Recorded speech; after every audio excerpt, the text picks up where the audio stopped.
Welcome to Foto Dojo, where you can explore making comics, cartoons, characters, stories, and imaginary worlds.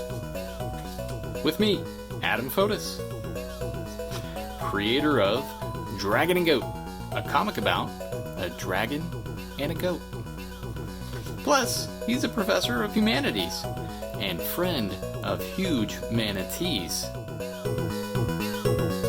Alrighty, so we're going to get into some basic color theory with watercolors today. And with watercolor, of course, it's a fantastic medium if you haven't really used it, but it does require water and some paint. And so we've got the paint here that I'm going to be using. This is like a basic, this is an opaque watercolor set, so it's actually more of gouache.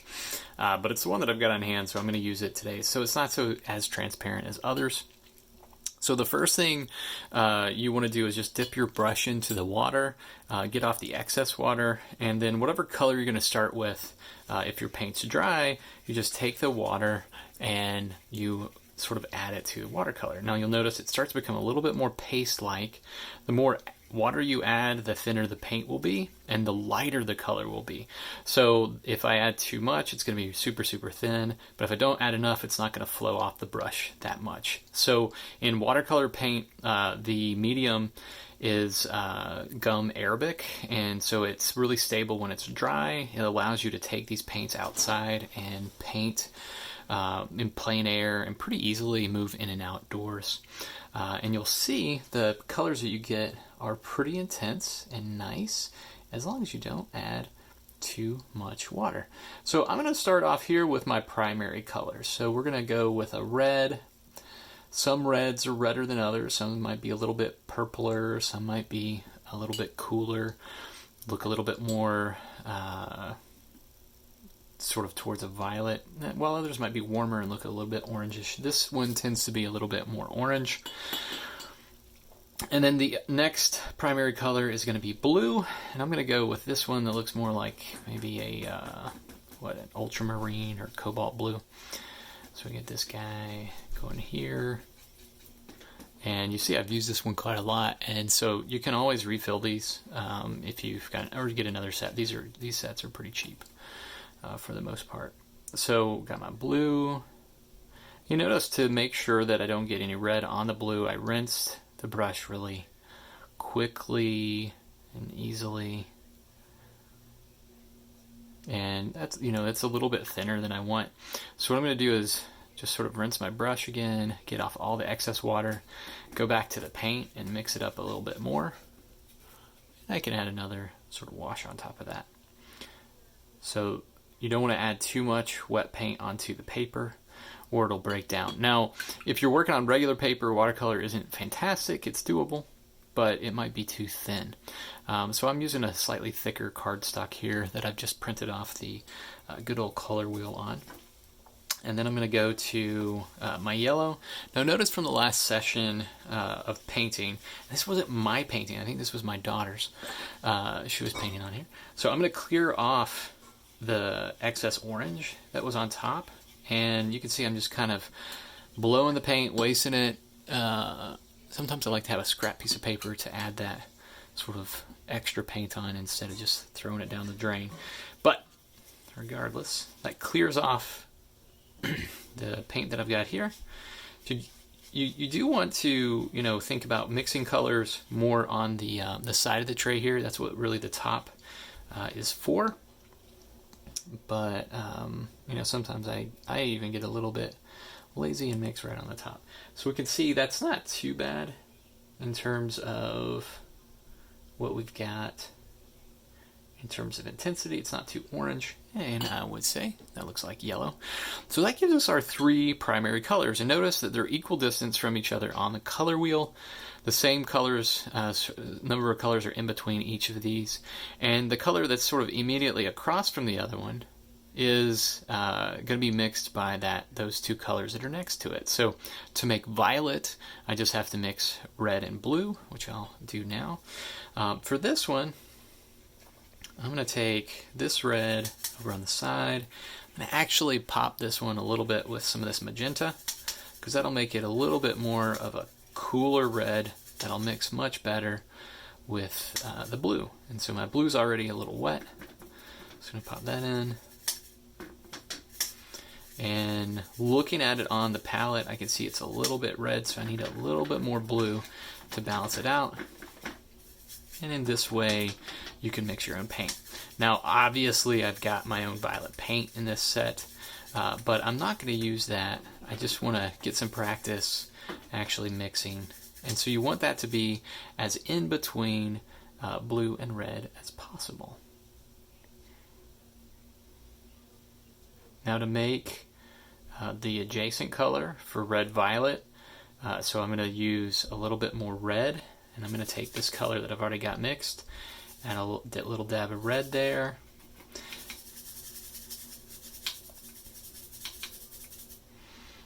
And we'll see what that looks like on the page. That looks okay. Could be maybe a little bit redder.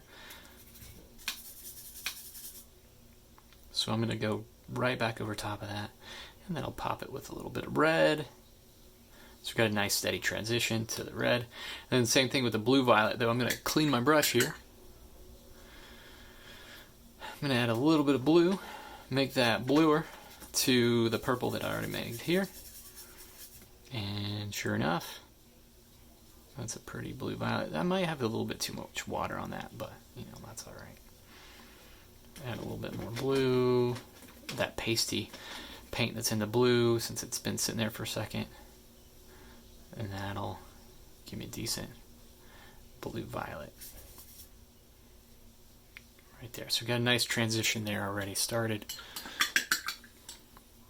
Okay, so, and then I'll do the same thing for the other colors. So for orange, I'm going to take my yellow, move it over here, and then look on either side of that. Let's see, so let's go to orange. So we're going to use red. I'm going to use this red. A little red on orange goes a long way. And so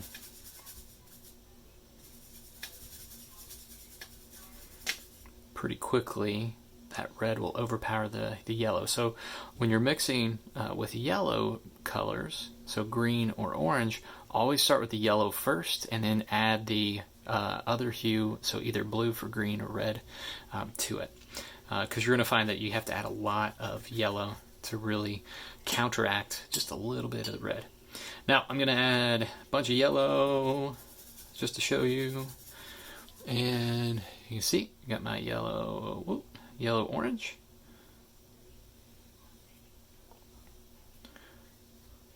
And that's looking pretty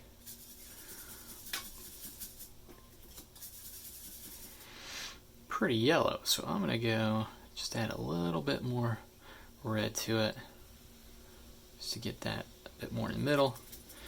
And then I'm going to go back into my orange, make that more intense.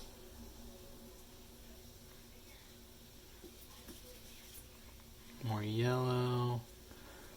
So again, you can't do that quite as much on a regular sheet of paper because it's going to go right through. And then I want to hit it with a lot of red, mixing in on the palette. And then that's going to get me a nice red-orange there. Oh, that's looking pretty good. Okay, so again, nice steady transitions all the way around. Final one, going to be our green. Got to get rid of some of that extra orange that I put on that yellow. And I'm going to take this yellow, put it over here on the palette. Let's see. And then I'm going to actually use this blue that's down here at the bottom. This one is going to actually give me a lot better green. And a little dab of that blue is going to make that yellow really, really green. So that's a nice sort of like middle green that we've got there. So these phthalo blues, these are going to be really good. Cerulean blue works really well for mixing your greens. I'm going to take out some of the excess green there on the brush and then go to town on that yellow, and you'll see just a little bit of that. Let's see.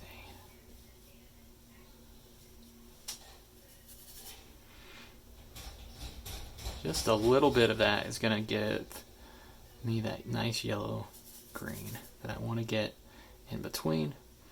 And then finally, a lot of blue is going to give me a nice blue-green on the surface. So let's go just a little bit more. So that's pretty nice.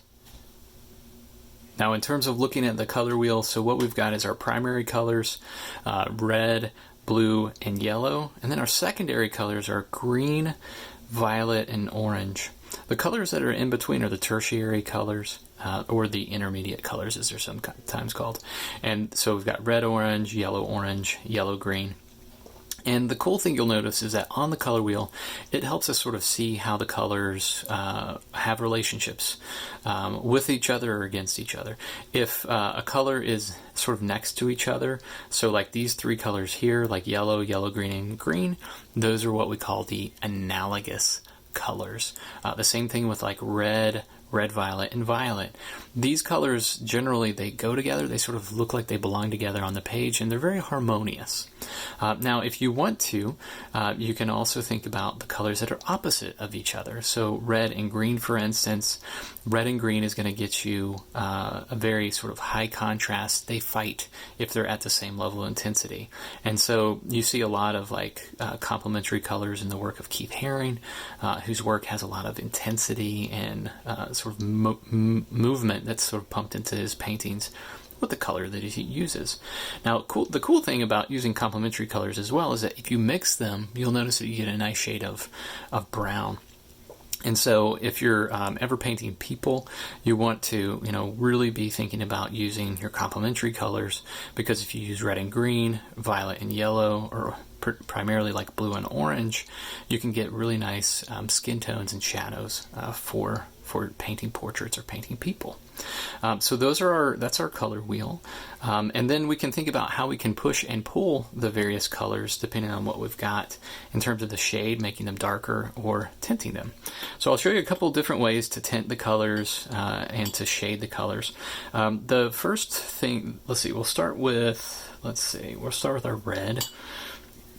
And so when a color is a hue, it's at its most intense, right? So it's the most intense that it will be when it's a hue. If I put too much water down, then that is going to prevent me from getting a really good sort of flat color. And so what you can do, if you've actually put a little bit too much water down, you can take a dry brush and you can pull the water off with the dry brush. And that'll kind of dry it, and then I can wipe the excess paint off with my brush itself, go back to the paint, pull in more of that pigment in with the actual water, and then go right over top of it. And so you'll notice that gets a lot more sort of intense. Now, the intensity of the color, we can shade it so that it looks darker. The easiest way to shade, of course, is just adding black. But it's also like the most boring way to do this, at least in watercolor. But I'll show you what shade looks like. So throw a little shade on your colors, and you get something that looks like this. So this is black and that red that we got, so that's a shade. And then if I want to do a tint of the color, then I would add like a little bit more water. So with watercolors, the basic idea is that you're not mixing white into it, but in fact you're just letting the white of the paper show through. And so if you add a lot of water to it, then it's going to appear lighter than the hue. The more water, the lighter it is. And again, if you get a piece that's like too saturated, you can, if you work quickly, take a dry brush and then pull off some of that water, and that'll help it sort of lighten up the paint as you get rid of it. Now, let's go with another color. We'll go with our green here. I'm not going to mix it. I'm just going to be a little lazy. And take my hue, start here. It's got too much water on it, so I'm just going to go back through, work a lot of the paint in there, and then work that on to that surface. Okay, so then I've got my green, and now to shade this one, I'm going to show you another trick. To shade, you can also, or changing the intensity of the color, dulling it, you can add the opposite color. So if I'm looking at green, the opposite color of green is red. So if I go over on my palette, I can add a little bit of red, and you'll notice that gets me a nice, rich, sort of shaded green. And that's actually sort of like the preferred mode of working in watercolors, at least how I've always been learning it. So then we've got the tint. And again, I'm going to do the tint with like a lot of water. Let's see if I can get that super thin this time. So you notice this is a lot thinner. So we've got something like that. Great. All right, so then you can also do like a value scale to test how well you can go from light to dark. So that's where you actually take and, let's see, we'll start with the hue. And then for this one, I'm going to add like a little bit more of the shade. We'll see how quickly I can do this.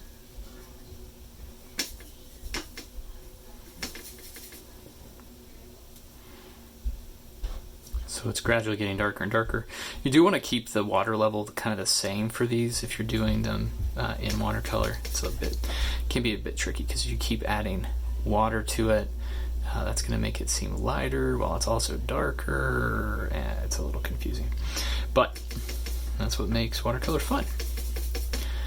All right, so then getting this, and that's getting pretty gray, and that's really what's happening when you're adding these complementary colors. You're not just like darkening it, but you're also kind of graying it out as long as some of that water is showing through.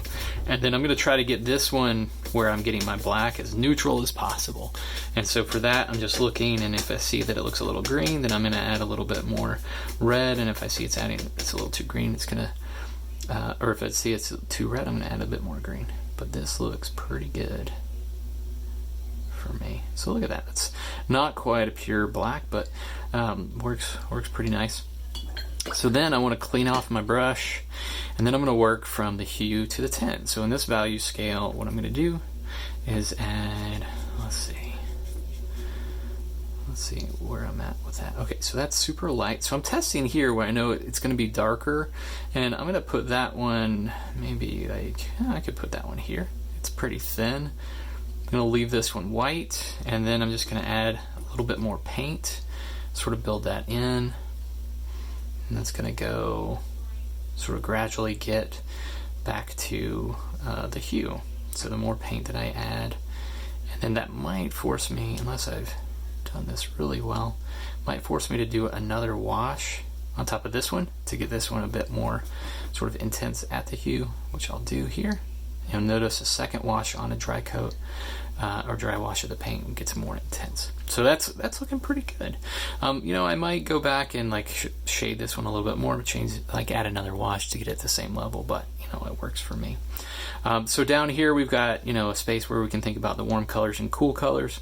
Just real quickly, the red through the yellows are the warm colors, and then the green through the violets, those are your cool colors.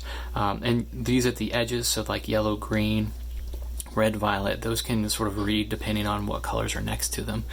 So you want to just sort of think about how you're using a balance of warm colors or cool colors in your paintings, primarily like because of the emotive effect of color, right? Like you look at Vincent van Gogh's painting, Gauguin's paintings, we think about how those expressionistic painters were using sort of the language of color to really sort of load in our brains the sensation of different emotions, different feelings and memories that we might associate with warm and cool colors. So excitement, happiness, irritability, hatred, those sort of things like we might associate with like warm colors, right? And then cool colors we might associate with like mystery or sort of calm, or maybe even like melancholy or sort of sadness. starting to think about smashing pumpkins. But we're thinking about how do the colors that we're using create an evocative effect within the viewer. Thanks for stopping by, and follow us at